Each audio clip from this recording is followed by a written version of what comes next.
Hello, my lovely student. This is Mansi. Welcome back to the channel. If you haven't subscribed the channel yet, please make sure to subscribe the channel. Now we are going to continue with the last video. जितने questions हमने करे हैं आगे के questions यहाँ पे continue करते हैं. So let's get started.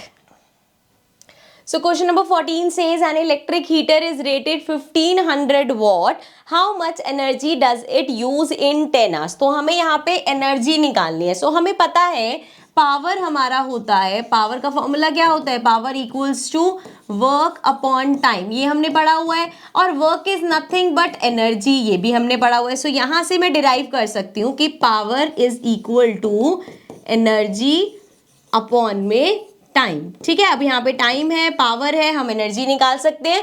लेकिन ये है 1500 वॉट, वॉट में दे रखा है, इसको पहले कन्वर्ट करेंगे किलो वॉट में. सो अगर कोई चीज 1500 वॉट की है, उसको आपको किलो वॉट में कन्वर्ट करना है, तो डिवाइड करेंगे हम उसको 1000 से. 0 से 0 गया, 0 से 0 गया, ये हमारे पास आ गया 1.5 kilowatt, sorry kilowatt आ गया. चलो अब यहाँ पे हम बस पुट करेंगे, ये हो जाएगा 1.5 इक्वल्स टू एनर्जी हमें क्वेश्चन में निकालनी है अपॉन में टाइम कितने में 10 आवर्स में. यहाँ पे इसको मल्टीप्लाई करेंगे तो ये आ जाएगा 15 इक्वल्स टू इतनी एनर्जी हम कह सकते हैं रिक्वायर्ड होगी, या हम कह सकते हैं इतनी एनर्जी लगेगी. सिंपल वर्ड्स में वी कैन से 15 यूनिट्स लगेंगे इन 10 hours.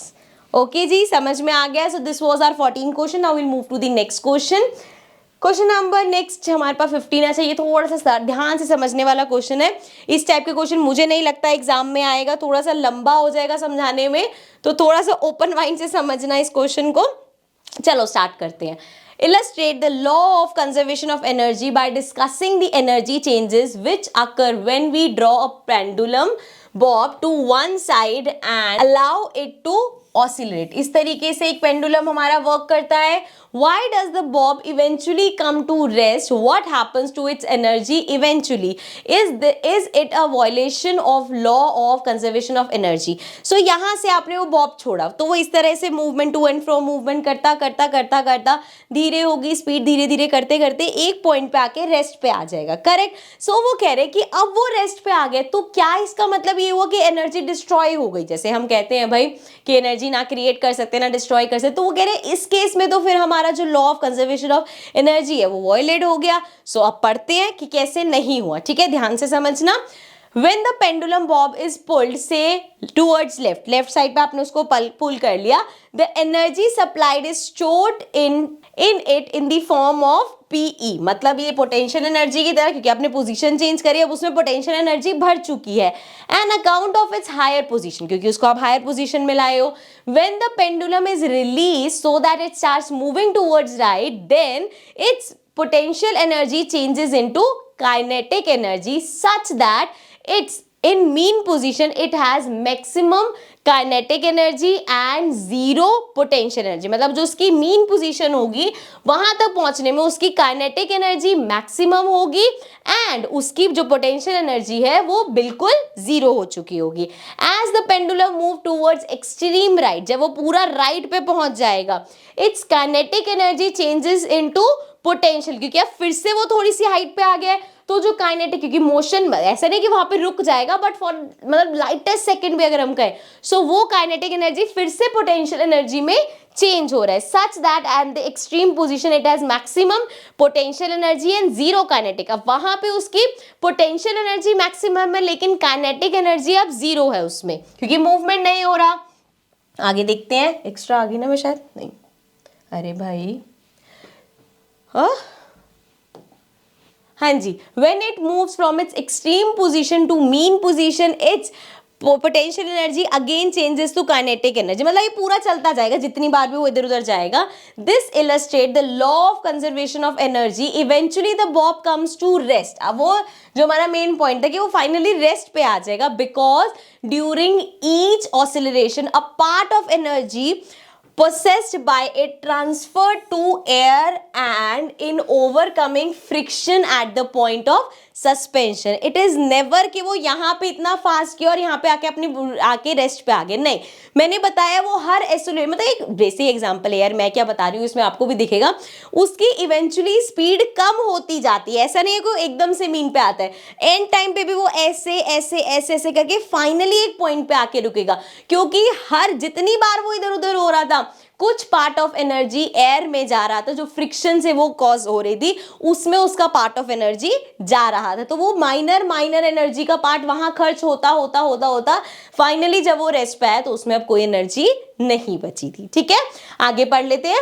Thus the energy of the pendulum is dissipated in air. The law of conservation of energy is not violated because the energy merely changes its form and is not destroy. तो ये तो हमें पता है भाई, law of conservation कहता है कि कभी एनर्जी डिस्ट्रॉय नहीं होती। पहले वो ठीक है अपना वो खेल रहे थे काइनेटिक एनर्जी से potential energy, potential energy kinetic energy, लेकिन हर एक राउंड में उसकी कुछ एनर्जी जा रही थी एयर में फ्रिक्शन से ओवरकम करने में, और वो जब धीरे धीरे सारी चली गई तो वो लास्ट में रेस्ट पे आ गया। I hope this is clear. Next question पे चलते हैं। चलो, the next question says N object of mass m is moving with a constant velocity v.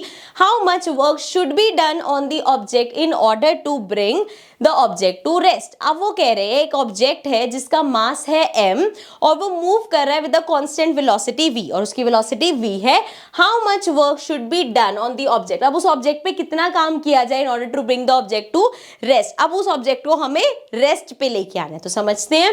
The kinetic energy of N object of mass m moving with the velocity v is given by the expression. तो कैसे लिखते हैं हम kinetic energy को, कैसे mention करते हैं? Half mass into velocity का square. In order to bring it to rest, rest पे आने का मतलब क्या है कि आपकी जो काइनेटिक एनर्जी है वो जीरो है, क्योंकि काइनेटिक एनर्जी कब होती है?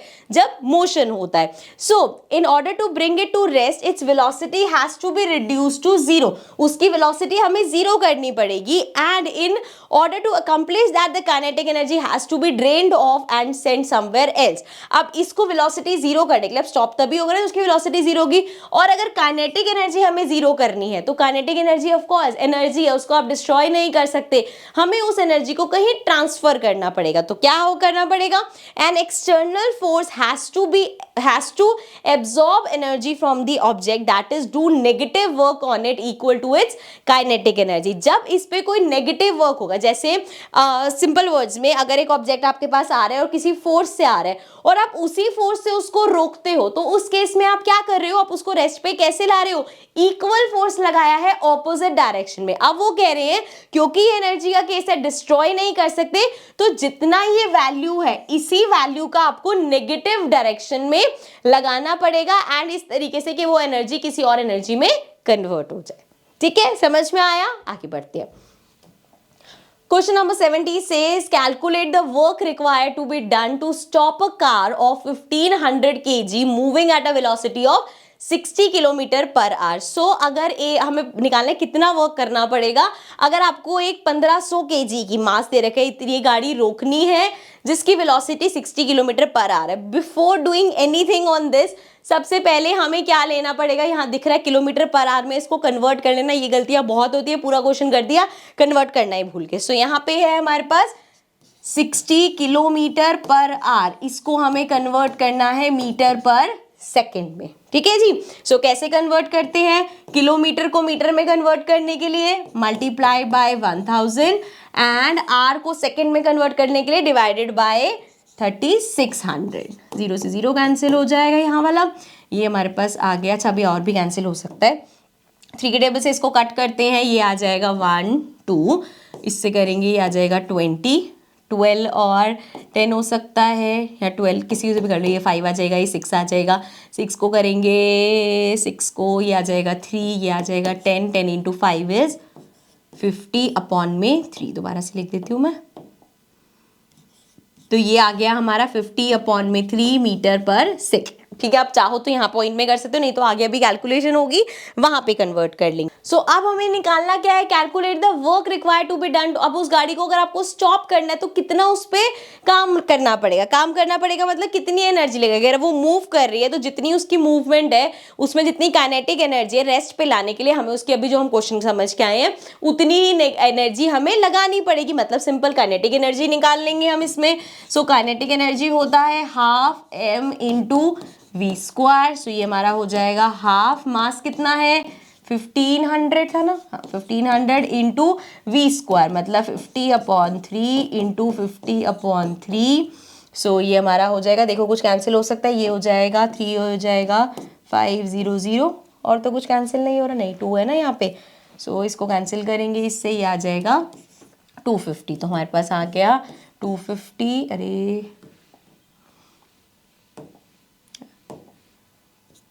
250 इंटू अप्लाई 5 5 ज़ा 25, साथ में 2 0 आ जाएंगे, अपॉन में 3 है।